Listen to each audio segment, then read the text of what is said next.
Okay. What's going on, everyone? It is me, Coach Johnson. You can see I look a little tired, kicking off the new year. And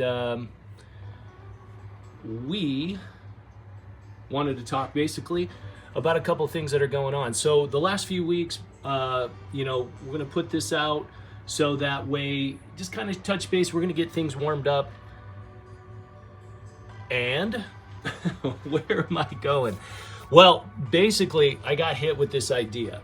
And one of the things that's been a really common recurring concept over the last few weeks has been we've done private training, online training, we did group camps, we've done something that we call an accelerator camp, and we basically just kind of had a recurring theme that I thought was really important to put out as we do this. And so there's a concept of sequence when you train the throw, and then there's timing. And if you think about sequence and timing, sequence of the throw is the first thing you're going to learn, and oftentimes you're going to sequence, and you're going to, more often than not, the majority of the time, it's going to be poorly timed. And why is this so important? So we've seen this, big camps, private training, one-on-one coaching, online coaching. We do, like I said, something called an accelerator camp, where we limit it to 8 athletes, typically 8 to 10. It's a really intense weekend of throwing, and the common thing keeps coming up. What do you have to be aware of? You want to understand that you are going to learn technique. You're going to learn what the sequence is first. So when you learn the sequence, you're more often than not going to throw poorly. So think of it like a dance. If you were learning dance steps, you're going to be real choppy. You're going to be learning the sequence, and you're not going to have rhythm, and you're not going to be real smooth, and you're probably not going to look super good. And why is this so important? Because the one common thing that we see all the time is, especially athletes, they'll be hitting a good sequence. Their training sequence is actually really, really beneficial, right? They're doing what they need to do, but they doesn't feel really great because it's mistimed.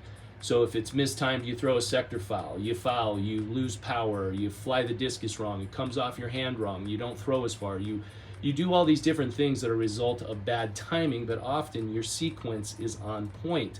And why is this so important for throwers and coaches? Because oftentimes throwers are learning, they're moving on the right track, and then they jump off track, right? They say, oh, that sucked, I threw a sector foul. So now what they do, instead of continuing to stay focused on what they're doing, that's going to move them towards what they need to do, they're going to change direction. And that's exactly what you don't need to do. So one of the situations that came to a camp, we had an athlete, and I was like, you know what, that was a really good throw, just keep doing that. About 7 or 8 throws later, boom, starts clicking, and the athlete's going and throwing much better, throughout the rest of the training. And so whether it's been every scenario, we're just seeing the same thing. It's a common thing we've talked about in most seasons. But as we go into the new year and you're starting to learn how to train, why is this so critical? Because if you don't know what is right and that you're on the right track, you're going to slow down your results,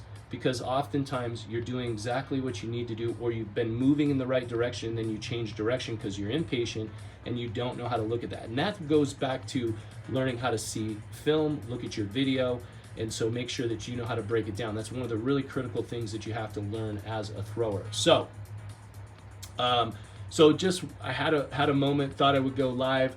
We normally post on Instagram. I thought I would post here, just because we haven't done a whole lot on YouTube lately. This will just kind of throw up. But the key thing is, remember, a lot of times you guys, if you don't know what you need to do, you're never going to get to where you want to go as fast as you can possibly get there. So that's going to be a really important note. So if you have a problem with throwing the discus low, I see a quick question, I'll answer that, and then I'm going to let you guys go. And my hand is like shaky, so let's do this. So the key thing, just to kind of wrap this up, I'll answer a question, then I got to go because I got some stuff I'm going to do, but this is just kind of a thought. I wanted to get this out there and let athletes and coaches know you got to be focusing on the right things day in and day out.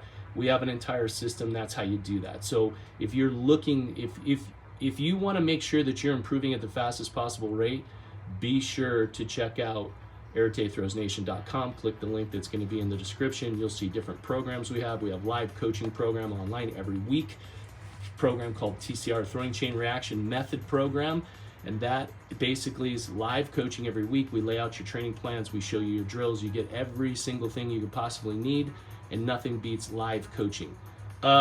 So at any rate, we're just wanted to do that. Click that link, check that out. I got more info. Somebody said, what do you do when you're flying the discus low? A lot of times it has to do with the timing and the sequence of the block, what I just kind of talked about today. If you're throwing low, that typically means you might be coming forward too early. That means something's out of sequence. If you're throwing in the right direction and it's low, that's always something I always tell my throwers and coaches. That's such a low that's a low-key problem. It's really easy to fix. If there's power on the discus and it's going in the right direction, that's a timing issue, and that really kind of reiterates what the point of this message was today.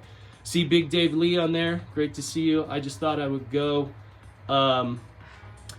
quick live. I had a quick note, and I was like, you know what? I'm just going to throw this up. And we sent out our 12 tips of the 12 days of throwing tips, so hopefully you guys all enjoyed that. And I will catch you guys all later.